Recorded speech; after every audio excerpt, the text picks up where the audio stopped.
Hello and welcome back to this episode on Let's Talk Branding with the Logo King. And I hope you've been having a good time because we've actually been having an amazing time with the Logo King. And I'd like to say, if you've not seen the first two episodes, please ensure to watch it because there's a load for you to unpack from that.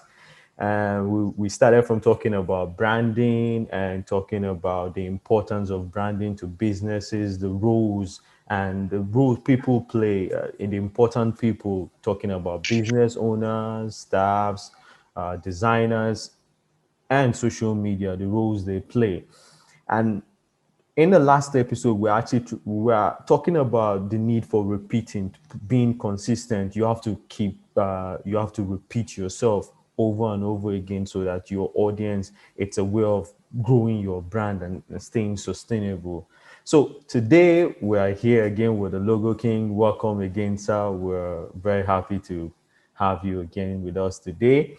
And so last, like I was saying in the last episode, we were talking about the need for repetition, which prompted me to talk about also the need for brands to have brand style guides or brand guidelines per se. Mm. So quickly, I want to ask, how important is brand guideline when it comes to building a brand? Well, I think when it comes to the issue of having a brand style guide, when I started designing, to be very honest with you, not until very recently, I didn't see a need to have a brand style guide. You understand? I didn't even know why companies used to do it then. I didn't understand why. And I thought it was a luxury to give a client a style guide. Um, Not until recently when I started seeing logos that are done for a client around. I see the client, maybe I did this logo about 2 years ago or 5 years ago or stuff like that. And I see the client using it and I just see, look, this is not the exact font I gave that client, or this is not the exact color, this is not the exact shade of blue I used. I see that the client has kind of compromised some of the elements that I used in designing the logo. It might be in terms of font, the type, or it might be in the form of maybe the color or maybe the illustration. Something has been compromised. It wasn't what I did. And that's when I started to realize, okay, these guys actually need to be given a guide to let them know that, look, it's okay to use this logo in this way, but it's not okay to use it in that way. So, sometimes we give clients a logo and we just expect them, okay, this is your logo, go ahead and use it. And they have no idea how to use it. Some of them have not the slightest idea. I've sent clients, I had this very fun experience. I sent a client a logo presentation. I'd done a logo for the client and I sent him a logo presentation. It was like a 16-page PDF, and just telling the client what my idea was around using the logo orientation and stuff. And I sent it to the client. And the client now happened to be working with a printer that I normally work with. So the client wanted to print the logo on, I wanted to emboss the logo on something. And the printer asked for the logo. And this client sent the printer the 16-page PDF of the presentation. And the printer said, I don't know what to do with it. And the client said, look, the logo is there, inside there somewhere, so just use it. And that just makes me realize that the clients don't really understand. They don't understand how to use a logo. I don't know if you've ever done a logo for a client before, and you send the client the transparent PNG, you send the client the EPS, you send the client the JPEG that has a background, a white Yeah. background, Yes. and you see the clients when they want to use it, maybe use it on a T-shirt, they take that JPEG with the white background in the square and put it Put it on directly the on the t-shirt. T-shirt like that.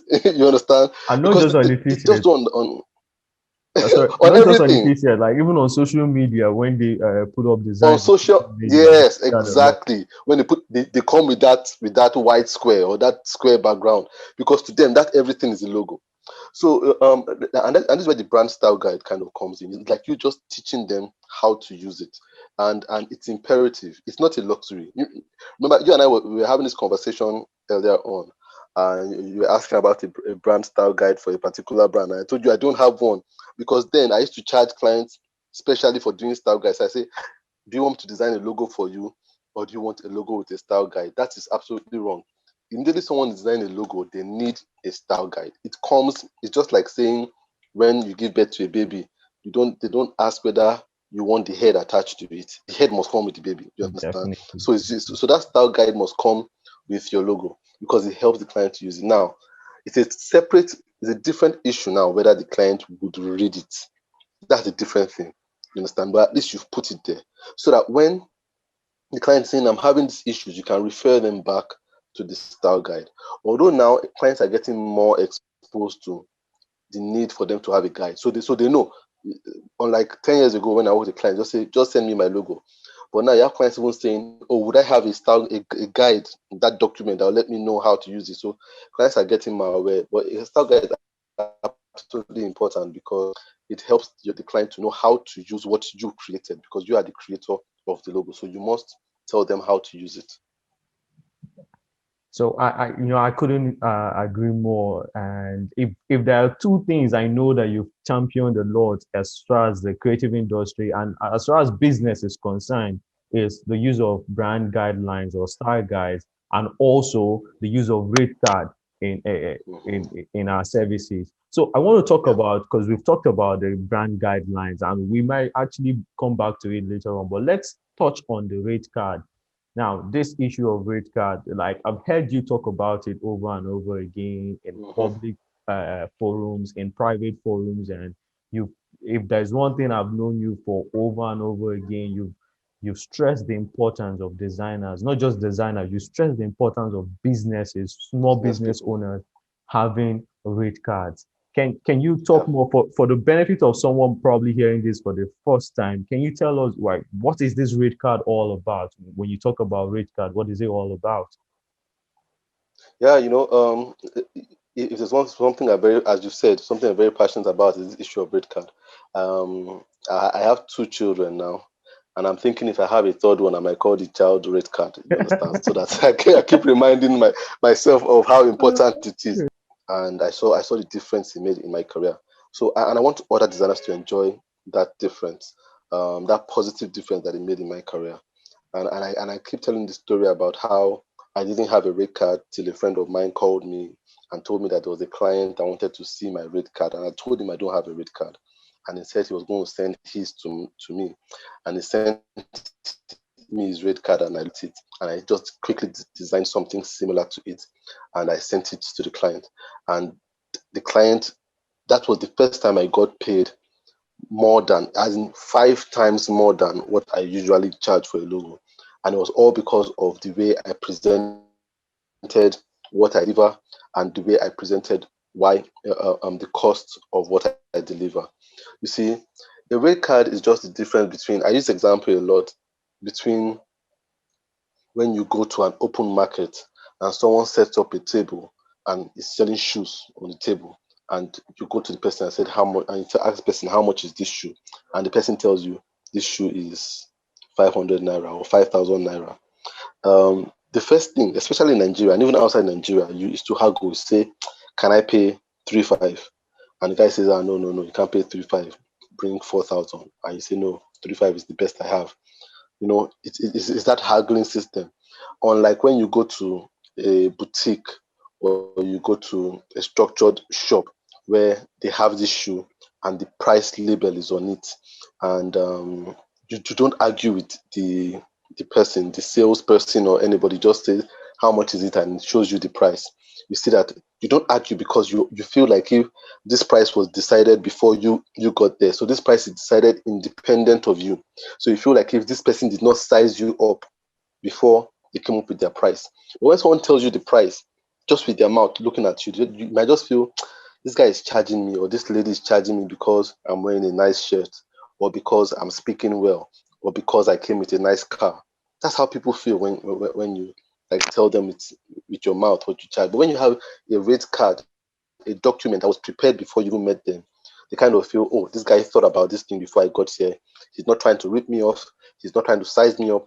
He's just charging based on how he values his work. So the rate card is absolutely important for you to have a perception.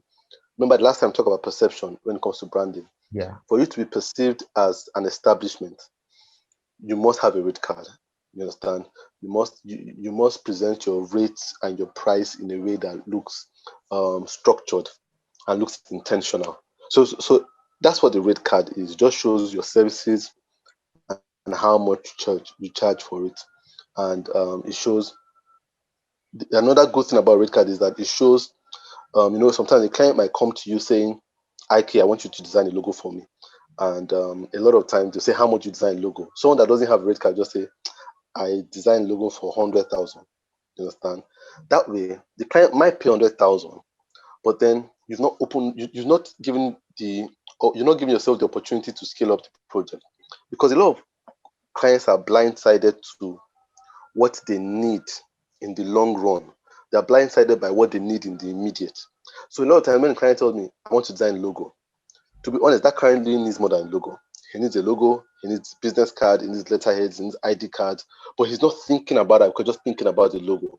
So when you present a rate card, you show all you deliver, and the client looks at that and say, "Oh, that's true. I never thought I needed this. I never thought I needed this." And so it excites people to want to engage in transaction some more. So one example I can give is, let's assume the difference between a mama put canteen and a restaurant is that when you go to a mama put canteen, they don't have a menu. You go to the counter and you can see the pots in the background, and you kind of ask. You're the one that is asking, "Do you have this? Do you have rice? Do you have beans? Do you have that?" And then she's telling you, we have. So it's based on what you can see. Do you understand? As a Yeah. customer. Unlike when you go to a restaurant, they give you a menu. And that menu, you realize that maybe you went there to go and buy rice and plantain or rice and beans, and you look at it, but you now see it, you say, "Oh, not only do they have rice, they have chicken. Not only do they have chicken, they have plantain, they have jollof rice, they have Singaporean rice, they have all those things." So even things you didn't think about getting, because you've seen it in the menu. The menu acts like a rate card. So you're saying, "You know what? You want this thing, but look at how many other things we can offer you." And sometimes you think about it as a customer, you think, I feel like eating rice, but let me treat myself. I have enough money now. I can afford this. Let me treat myself to more than rice. That's what a rate card does. A rate card kind of opens you up to a client to say, "Look, you came for a logo, but we can go so much further and stretch this transaction further for it to be mutually beneficial to both of us." you, you know, someone might be watching this and okay, I'm a business owner. Uh, maybe I run an event company that handles events, or maybe I run a gift shop. What do I need a rate card? What, because I people might think when you're talking about rate card, you're only talking in terms of for the creative industry, maybe for the designers, for the photographers, the painters. But it's quite important for them to understand that this cuts across. It doesn't matter which industry you're operating in. Because Yeah. if I want to use ShopRite as an example, when you walk into ShopRite, you already seeing their rate cards because it's plastered and Mm-hmm. all over. So Mm-hmm. I believe I don't. Can you throw more light so that nobody is confused that okay, he's just talking about those in the creative industry? That's it. No. No, but by all means, it's for anybody. It's for any business. It can be applied to any business. Now, I might not be able to talk about it in depth about with some businesses because I do not know what their specific deliverables are, and that might be because a lot of other businesses also do not use rate card effectively.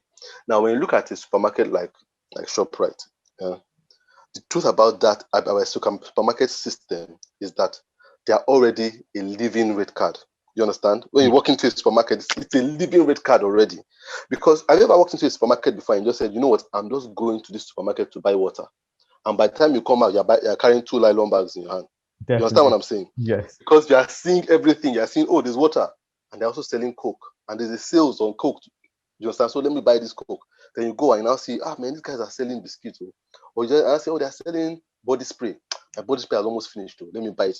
Before you know it, that's a living rate card, because you're seeing everything with the price and you're thinking, I can afford this, I need this.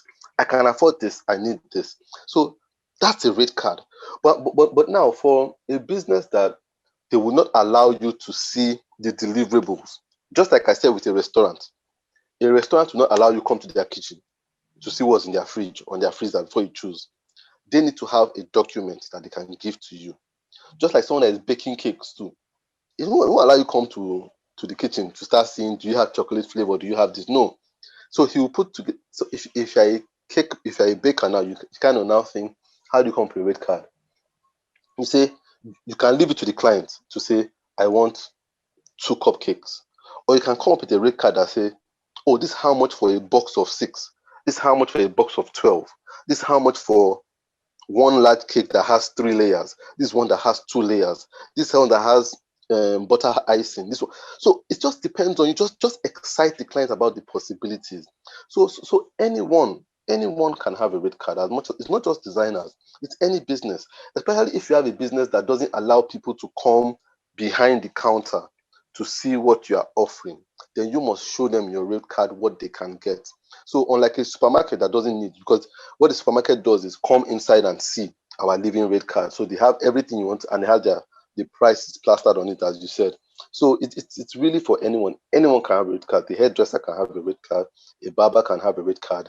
As I said, a chef can have a rate card. Anyone, even a cleaner. A cleaner can have a rate card. Because someone can say, I want to come to my house every Saturday to clean my house. And then I say, you know what, I have a rate card. I can come and clean your house for this amount. I can come clean inside your house and read the outside too. That this will cost so and so amount. And person will think, oh, that's true. Inside is not okay. But there are some weeds outside too that I need to get rid of. You never thought of that initially. Yeah. You scaled up the project. You understand? A mechanic can have a rate card. You can say, I want to fix this thing. And person can say, not only will we fix it, we will gauge your tires and we will wash your car. Person will think, that's true. I need to wash my car. I'm going to church tomorrow. I won't have time. That's a rate card. You've scaled up the project. So a rate card is something that doesn't leave the choice, the description of the project up to solely to the client. You understand? It leaves it to you, to saying the client saying, this is what we can offer you. Can you afford this? Do you need this? That's what a rate card does. Oh, it's interesting because you talking about my barber, like that's the first thing I see whenever I go into my barber's shop. Like I see the rate, Exactly. like for Yes, they are one of those things children, they for would, men, in for fact, women. If you want yes, to, in fact, they'll tell uh, you, if you want to dye your hair, this is how much it yes, is. If you want us to yes, yes, massage your head, this is how much yes. for massage too. If you want You understand? It's manicure, just, pedicure, like, if you want manicure, pedicure, you understand? So definitely. there's but there's some barbers that just sit down, let me cut your hair, go pay me. You understand? But some guys will say, you know what, manicure, that's true. I should have a manicure. You understand? Or I should dye my hair.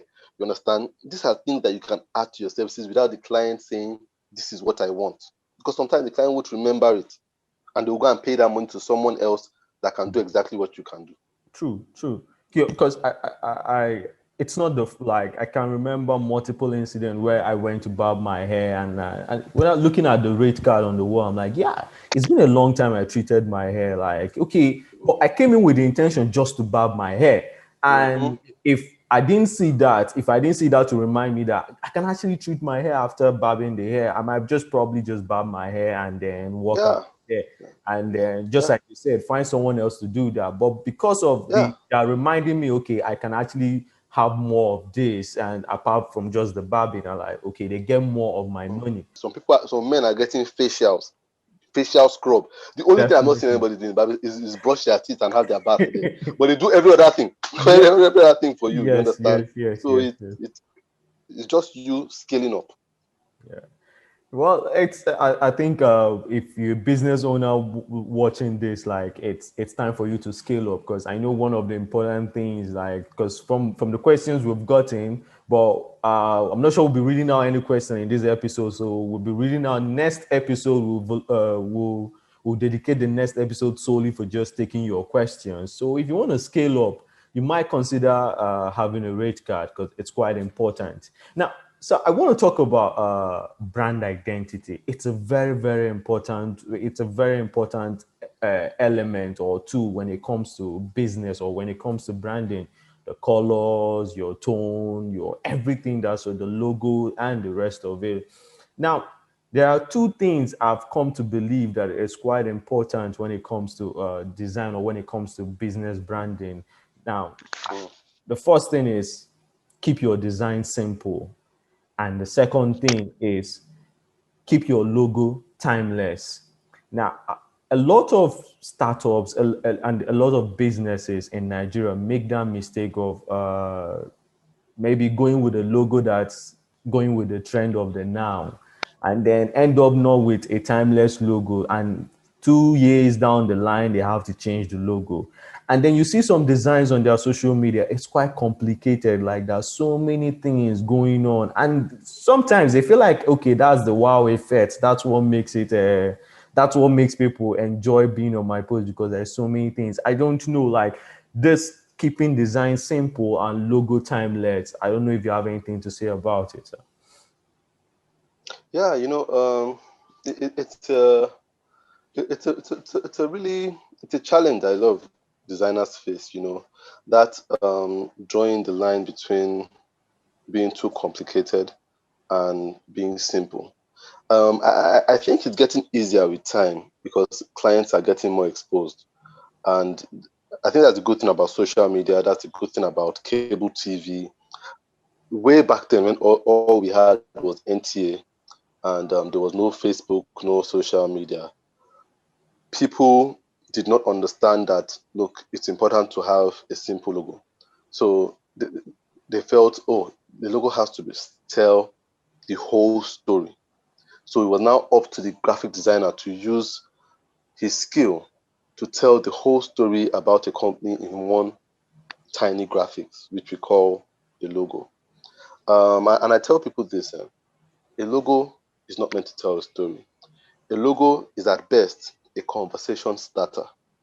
You understand? So when people say this logo doesn't say what we do, this logo doesn't illustrate what we do, doesn't tell people that we sell bread, doesn't tell people that we are the number one shoemakers in Nigeria, it's because they expect the logo to do all the talking. The logo is not meant to do all the talking. The logo is meant to be a conversation starter and the logo is meant to lead up to an interesting story. So the truth is, when people look at your logo, they should think, this is interesting. I wonder what they want, what they are trying to say. You understand? Now that starts a conversation. You now think, oh, what does that Nike logo mean? I don't get it. What does it mean? It's simple, but what does it mean? And that's when it leads people to go and check out, oh, what does the Nike logo mean? Then in the Nike website, you can see about our logo and talks about the story. Then you understand it and you're like, oh, that's what it means. But if you have a logo that is so descriptive, you think you know everything about it. Number one, you don't remember it because you've not done any work. It didn't lead to any conversation. So you don't remember it anymore because the person had just told you. And the truth of the matter is that when it comes to information, when something we retain very little of what we hear. We retain kind of a lot of what we see. You understand? But we retain most what we do. Now that is why your logo should be a conversation starter. Now, if your logo is so descriptive and what they see is the total meaning of the logo, you fed them and they just seen it. All they will do is engage and just seeing it and say, okay, I know what these people do. The likelihood for them to forget that logo is very high. Now, if they look at it and they say, oh, it still raises some questions. They've seen it and are like, I don't totally understand it. It forces people to ask a question. Now, by asking a question, you are now doing. And remember, we remember what we do more than what we see or what we hear. Yeah. So by asking, I say, what does Nike logo mean? And you have a conversation. So, oh, Nike logo is just it just shows the wings of, you understand, the goddess of victory or stuff like that. You see, because I've done that research and I've had that conversation, I can never forget what Nike logo means. You understand? Unlike if it's a logo that I don't have to have a conversation about, there is no doing. So the simpler your logo is, the more interesting it becomes, in the sense that it opens up a conversation. But when it's so complex and you're telling the story, people just feel like, oh, this is what they're trying to say. This is what it means. Do you understand? So when you have if you're a school now and your logo is a book and a pen and a graduation cap, you said it all now. Come, learn, write, graduate. Why would I remember that? Do you understand? But if your logo is a star, just one shooting star somewhere, do you understand? Chances that I will ask the question about why do they have a star there? Or if your logo is just a beam of light, I'll just think, why do they have a beam of light in shade, or in a shield? You understand? It makes me ask more questions about what it means, and it becomes more interesting to me. So a logo should by all means be simple as much as possible. But I think clients are getting to that place where, because of social media, they are beginning to see, oh, there's this company in the US. This is the logo they are using. I went to their Instagram page.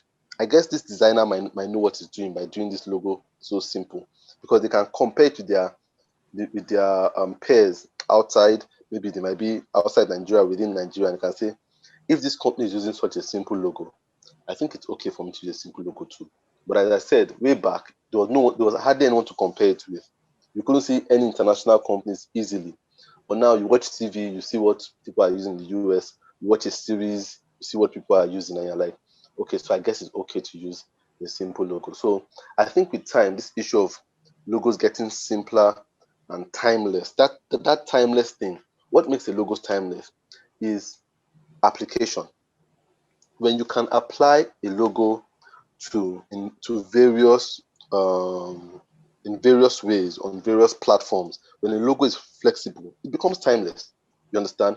And that's why simplicity is very important. If I have a logo that I could use on a water bottle, and use on a t-shirt, and use on a napkin, and use on a hoodie, because those things, I interact with them day to day. I use it on an umbrella.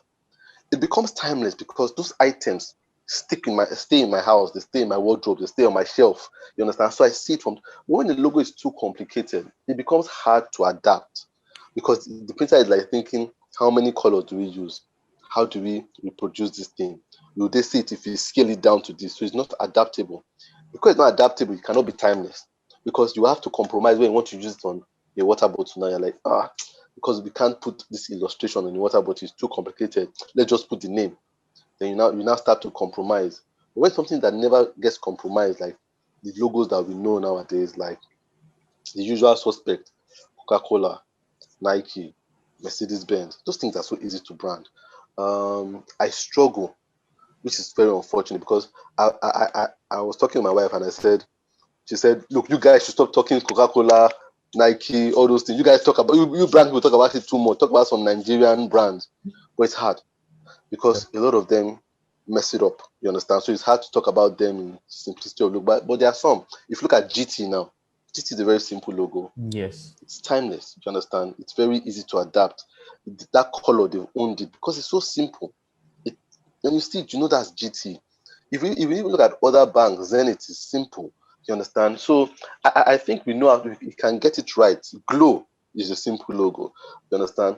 And those things are easy to remember. They're easy to own. But like when you look at a logo like, I don't even know, because they're just a plethora of them that are just out there. And I don't want to start calling out companies for their bad logos right now. But the simpler it is, the easier it is for us to remember.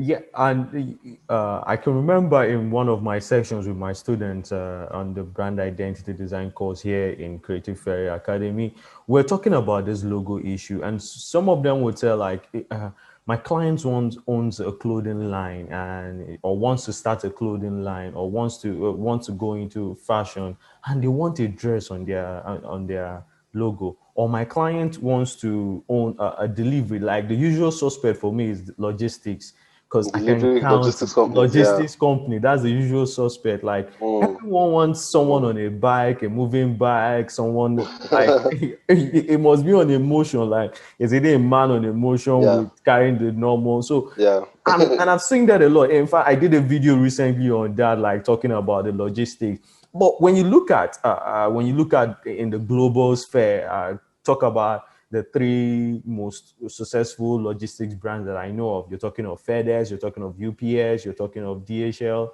None of these guys have a bike on their logo. None of them have any man Mm, like, and it makes it easy for them to actually expand or like expand in the future because they can expand without their logo limiting them or having the need to actually definitely. redesign their logo and all. Yeah. So I think Yeah. this usually happens with okay, let's talk about Nigeria. I think the big brands or the medium brands, that they're cashing up slowly. I believe it's because of the exposure. But you see, the Yeah. startups, like most of the startups, I think this is where they are quite guilty of this. I don't know if it's the exposure thing, but we have social media these days. Because me personally, I've seen countless people come to me like, I need a logistics, I need to design a logo for a logistics company. It must have a bike. It must have a bike. Someone must be riding a bike. Like I saw my friend has a logistics. They will show me one Instagram of the friend, and then I'm like, okay, looking at your friend just, what's the reach of your friend? Like, what's the capital? And I try to open the likes of, okay, let me show you DHL, like, let me show you FedEx, let me show you UPS. These guys they are the global lead when Yeah. it comes to Yeah. logistics. Yeah. Yeah. So I Yeah. don't Yeah. know, is there something the small business owners or the startup needs to start doing in this aspect? Yeah. That's a very interesting thing you said. You know, and when you now tell a client, look at DHL, look at UPS, look at FedEx, look at how simple their logo is. You have the client that will tell you it's because they are big, they don't need to prove anything, so they can use anything. You understand? Exactly. So and that now brings up the question. It says, which one came first, the chicken or the egg? So is DHL big because they are using a simple logo, or are they using a simple logo because they are big? That big. You understand? And that's why I totally believe that these companies are big because they've simplified. They are not simplified because they are big. You understand? As a matter of fact, people have this erroneous belief that big companies are big so they can throw caution to the wind when it comes to branding. No. As a matter of fact, the bigger the company, the more painstaking they are about what they are putting out. You understand? So that mentality of DHL is using this because they are big. So they have the mentality that DHL can afford to lose clients. So those guys are more cautious of losing one client than these small startups. You understand? So they know why they are using those simple logos. Um, so the thing is, the root of this problem when people say, "I want my logo to be descriptive. I want it. I'm a chef. I'm a catering company. There must be food there, and the dish cover and all those things must be there. I'm a tailor. There must be a fashion designer. There must be clothes there. I sell cars. There must be a car in mine." I realize that the very root of the problem is a desperation to make money now. And now I tell people that if you need money urgently, don't go into business. Go and get a job. You understand? Don't don't go if you are in need of money. You understand? Money is your driving force, whereby you feel like, if I need to start making money right now, let me start the business today, and by next week I have my first client, and by 2 weeks time I've increased to 5 clients, and by end of the month we have like 500 clients. Don't do business because your heart will be broken, because business is a marathon. It is not 100 meters dash. It will take time. I tell people, a lot of people have good business ideas, but they are too impatient because they are driven by this need to make money now. So when someone tells you we're a logistic business, put a bike there, put someone carrying a parcel and running there. What they are saying is that we want people to see us immediately and identify us as a logistic business and do business with us right now. We don't want to miss the chance of someone taking time to understand our brand and get used to it. That's what they want. They just want people to just see, oh, logistics, bike, let's go and use them. You understand? But one thing they don't know is that people don't work that way. People don't Exactly. work that way. Good businesses are built with trust, and trust takes time. You can't trust someone you just met right now. You understand? So it doesn't matter whether you put a bike there or someone running there. Most people will still go and work with the DHL. or the UPS or the Red Star or whichever one is Nigeria now that is the forefront of Nigeria. Look, if I put two bikes there racing to the destination, it doesn't convince the people. It is those people Definitely. that have over the time built trust and said, look, this is what we do. Then they now identify that logo. No matter what that logo is, they identify that logo with trust. So when you are in a rush to make money, you will never make good decisions when you are branding, because your branding would always be how to do this immediately. And that's not branding. Branding is slow. Branding is slow but deep. You understand? So you are taking time to tell people who you are, to leave them, even yourself open for people to experience you and to say, you know what, this person's company is a credible company. I'll work with them.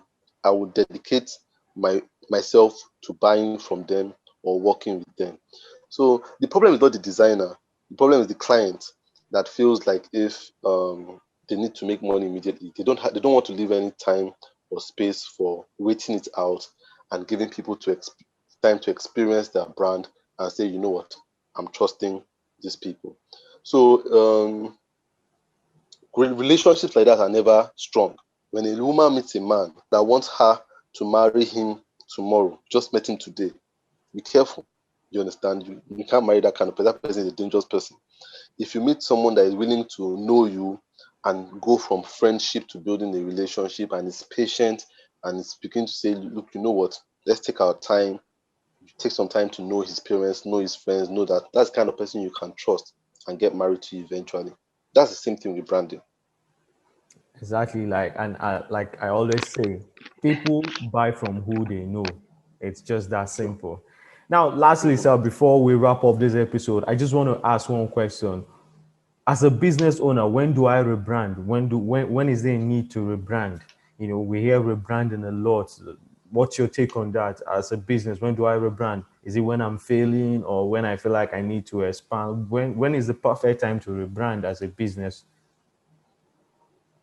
Now, there are different things that could lead to a company rebranding. I don't even think I can even think off the top of my head everything that could happen to lead to rebranding.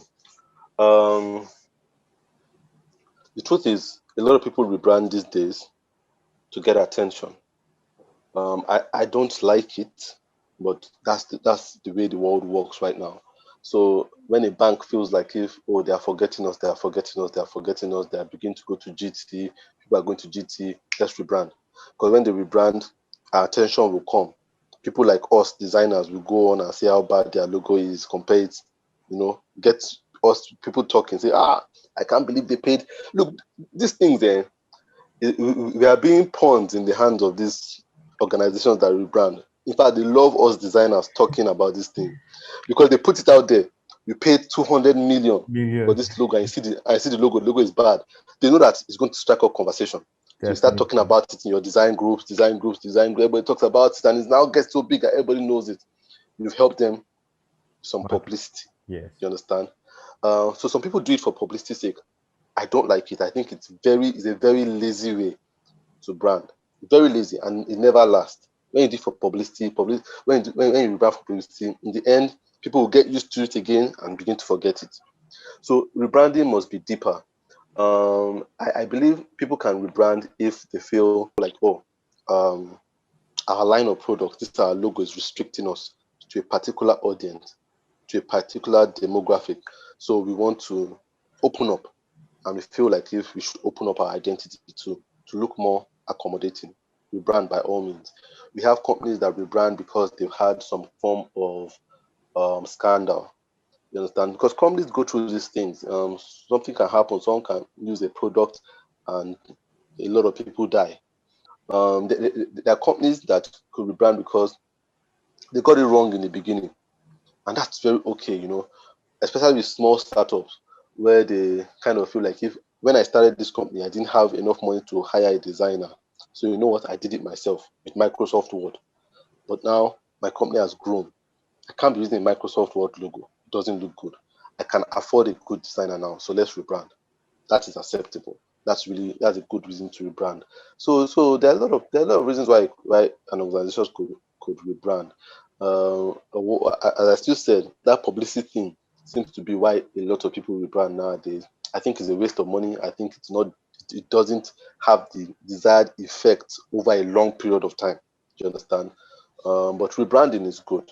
Some people just rebrand because they feel they've hit a milestone, and that's also a good reason to rebrand. If you feel like, if oh, we've been doing this thing for 100 years now, you know, we want to celebrate our 100th year with a new identity, just to mark it in our history that is said about us that when we hit 100 years, we change our logo. Yeah. You understand? That's also a good reason to rebrand. So there are a lot of reasons why companies could rebrand, but it must not be. It doesn't have to be for publicity. But even after saying this, now there are still companies that are doing it right now, and engaging people for millions of naira, millions of dollars, just to get some buzz on social media and stuff like that.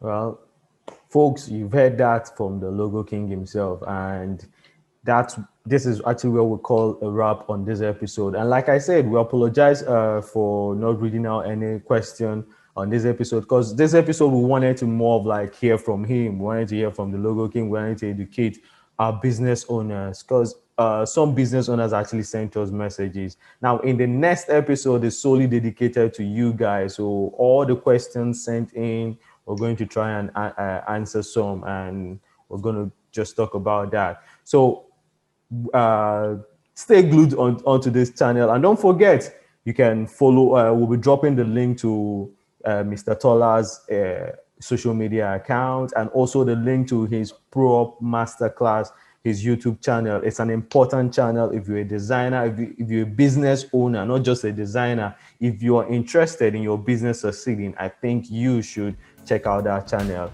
And also, if you're interested in, okay, I'm a brand identity enthusiast, I'm interested in designing, you can also check us out at the Creative Ferry Academy. We have a brand identity course solely for you, a well-packaged course.